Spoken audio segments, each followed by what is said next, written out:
All right, so the glue's drying on the canoe with those wood slats on. What we need to start thinking about is our paddle. And there's no point of having a canoe without a paddle. I mean, you're not going to get anywhere. You're kind of up a creek. So some of the things that I have done, I've taken just basically Baltic birch, glued it up, and then basically turn it on a lathe for both ends, especially in terms of mounting, if you will, my blades. My blades are fairly simple. They're basically just leftover stock. You might be able to see that I've gone through and I've shaped them in order to get a bit of a curve. And then I will fiberglass the front side and, if you will, the back side in order to give some of that rigidity to it. It's kind of fun just to do these because then each paddle is definitely unique. Mine's obviously a one piece, totally custom built to me. However, if you're online, you can find scraps of composite material. It's always kind of cool to be able to do that. And then this time I tried an insert. We'll see how it turns out because I would like to make a two-piece, but I've never done that. So I've got a lot of learning to do with these composites. What I'd really like to discuss real quick is from your scraps, find some of the prettiest stuff you can get your hands on, and then go ahead and start cutting out your templates. One of the things that I did make a mistake in my first paddle, you'll notice that my center of gravity or my shaft is a little bit low. The paddle tends to ride, if it's up on the deck or whatever, upside down, and then I'm always twisting and rotating it. So when you think about your paddle design, think about how you're going to have that blade.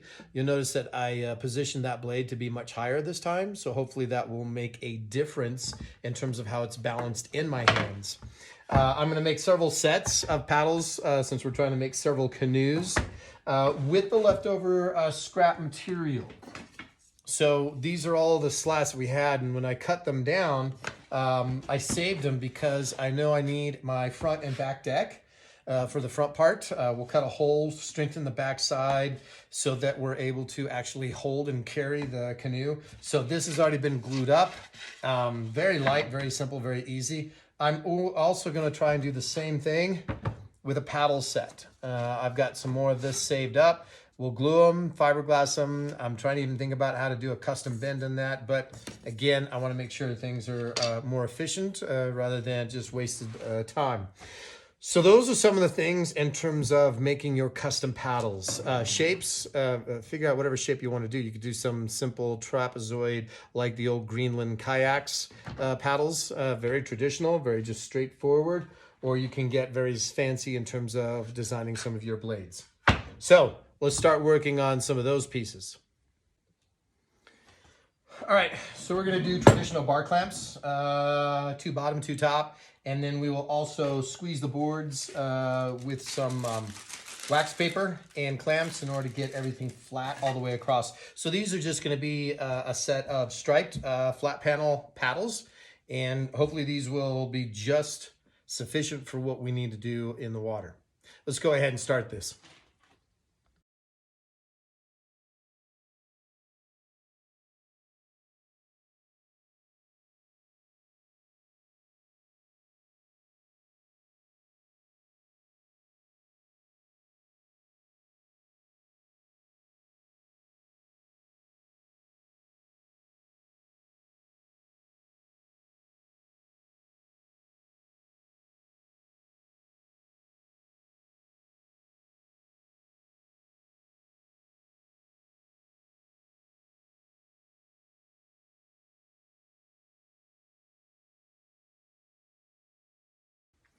All right, so there we have it.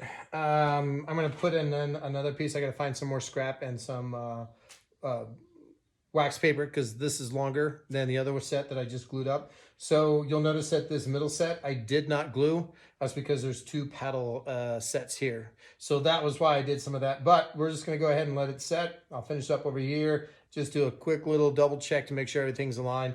And then we will have two paddles glued up ready to work with.